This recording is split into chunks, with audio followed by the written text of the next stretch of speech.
जय श्री राम, नमस्ते। तो आज का हमारा टॉपिक है लीनियर अलजेब्रा में introduction to matrices and determinants. तो मैट्रिसेस क्या होती है? Arrangement of number with in the bracket is called matrices. हम जब भी नंबर्स को ब्रैकेट में लिखते हैं तो वो हमारी मैट्रिसेस होती है। जो मैट्रिसेस है यहाँ पे वो 2/3 की है। वैसे ही 2/2 की मैट्रिक्स होती है, 3/3 की मैट्रिक्स होती है, 3/2 की मैट्रिक्स होती है। मतलब बहुत सी मैट्रिक्स बन सकती है। इसमें हमेशा रोस और कॉलम आते हैं। जो रोस होती है हमारी वो हमेशा चौड़ाई में होती है और जो कॉलम होते हैं वो हमेशा लंबाई में होते हैं हमारे। जो हमारी मैट्रिक्स बनती है वो हमेशा m×n के ऑर्डर में बनती है। और जो हमारा यहाँ पे a होता है इसमें, ये हमेशा हम एलिमेंट्स को मानते हैं। और जो i है हमारा वो होते हैं रिस्पेक्टिव रो n1। मतलब ये जो रो है ये होती है हमारे i, और जे हम हमेशा कॉलम को मानते हैं जो ये होती है। और यहाँ पे जो है हम इसको a11 मानते हैं, इसको a12 मानते हैं, इसको a13 मानते हैं, इसको a21 मानते हैं, इसको a22 और इसको a23। तो वहाँ पे अगर हम देखें तो अगर एग्जाम्पल में देखें कि हमारा a13 क्या होगा, तो यहाँ 3 होगा क्योंकि ये a13 है और ये a23 है तो ये 6 है। अब जो है इसमें बहुत सारे टाइप्स आते हैं मैट्रिक्स के। तो जो हमारा फर्स्ट टाइप है वो होता है रो मैट्रिक्स।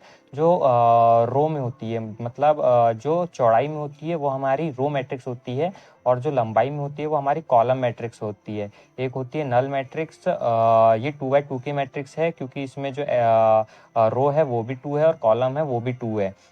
तो ये है हमारी नल और जीरो और वाइड मैट्रिक्स, जो जिसमें एलिमेंट्स हमेशा जीरो होते हैं। उसके बाद जो है हमारी है रेक्टेंगल मैट्रिक्स। तो इसके एलिमेंट्स हमेशा रेक्टेंगल में होंगे।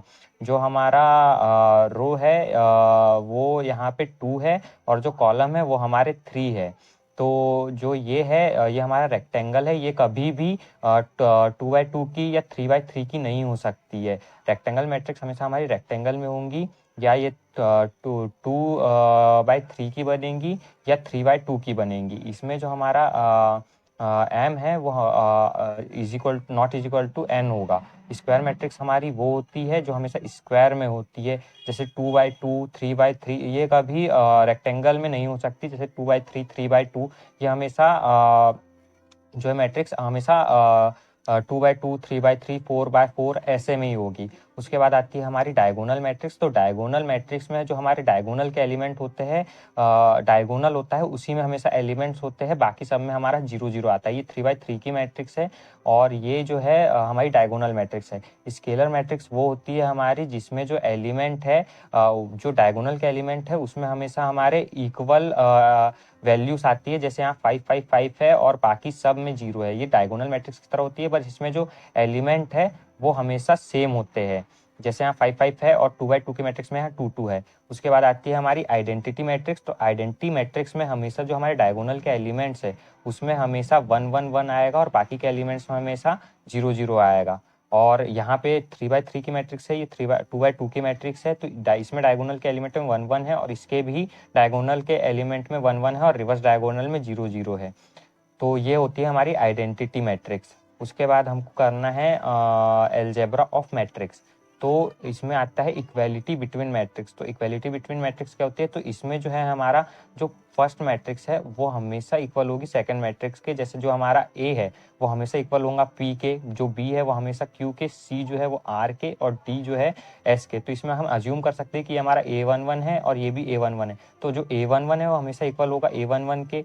A12 जो है हमारा वो हमेशा इक्वल होगा A12 के। A21 जो है हमारा इक्वल होगा A21 के, और A22 जो हमारा इक्वल होगा वो A22 के। ऐसा हम समझ सकते हैं। जैसे यहाँ A इक्वल P है, B इक्वल Q है, C इक्वल R है, और D इक्वल S है हमारा।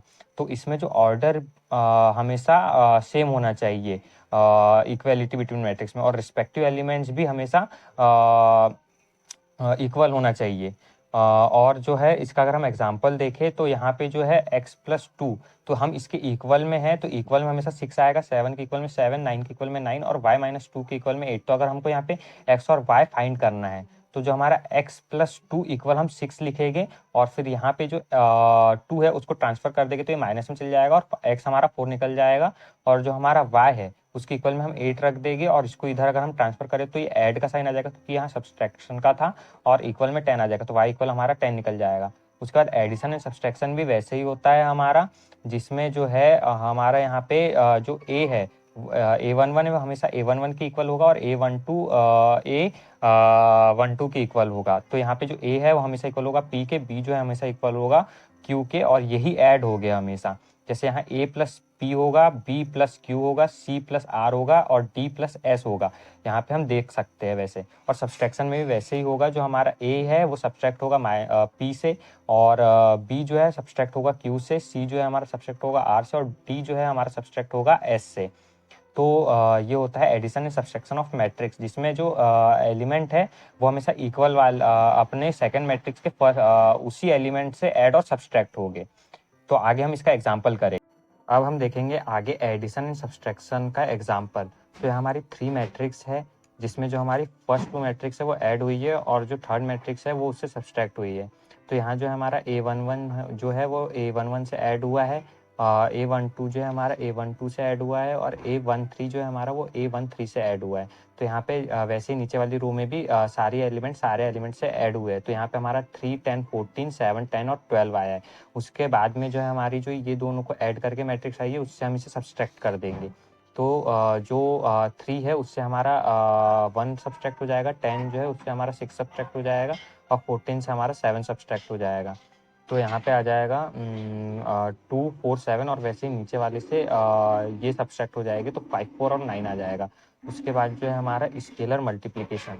तो स्केलर मल्टीप्लिकेशन जो है उसमें हमेशा जो हमारे मैट्रिक्स है उसके अंदर हम एलिमेंट का मल्टीप्लाई कर सकते हैं। तो यहाँ पे जो k है उसका हमने जो है सभी में मल्टीप्लाई कर दिया है। तो यहाँ पे जो है k का मल्टीप्लाई हुआ है सभी में, तो के ए, के बी, के सी, के डी, के ई और के एफ आ गया है। अगर हम इसका एग्जाम्पल देखें, तो जो हमारा 2 है वो सभी में मल्टीप्लाई कर दिया है हमने मैट्रिक्स के अंदर के एलिमेंट्स। तो यहाँ 12, 18, 2, 6 और 10 और 16 आ गया है हमारा। उसके बाद जो है हमारा k, जो हम अगर सेम एलिमेंट रहे तो हम उसे कॉमन भी निकाल सकते हैं। तो यहाँ जो हमारा मैट्रिक्स में k है वो सभी में कॉमन है, तो हमने यहाँ पे k को कॉमन निकाल लिया है, और यहाँ पे हमारा बच गया a, b, c और d। वैसे ही अगर हम देखें तो यहाँ जो हमारा 8, 6, 12, 10 ये इसमें से हम 2 को कॉमन निकाल सकते हैं, तो हमने यहाँ से 2 को कॉमन निकाल लिया है। तो यहाँ हमारा आ गया है 4, 3, 6 और 5। तो स्केलर मल्टीप्लिकेशन ये होता है कि हम एलिमेंट को मल्टीप्लाई भी कर सकते हैं और उसमें से कॉमन भी निकाल सकते हैं। उसके बाद जो है हमारा आता है मल्टीप्लिकेशंस बिटवीन मैट्रिक्स। तो मल्टीप्लिकेशंस बिटवीन मैट्रिक्स में हमारा ये होता है कि जो हमारा M1 है वो N2 के इक्वल होना चाहिए, तभी हमारा मल्टीप्लाई होगा, नहीं तो नहीं हो सकता। क्योंकि जो हमारी रो है वो हमेशा कॉलम के इक्वल में होना चाहिए, तभी हमारा मल्टीप्लाई होगा, नहीं तो नहीं हो सकता। Number of column of first matrix जो है नंबर ऑफ रोज के सेकंड मैट्रिक्स से इक्वल होना चाहिए, तभी हमारा मैट्रिक्स मल्टीप्लाई होगा।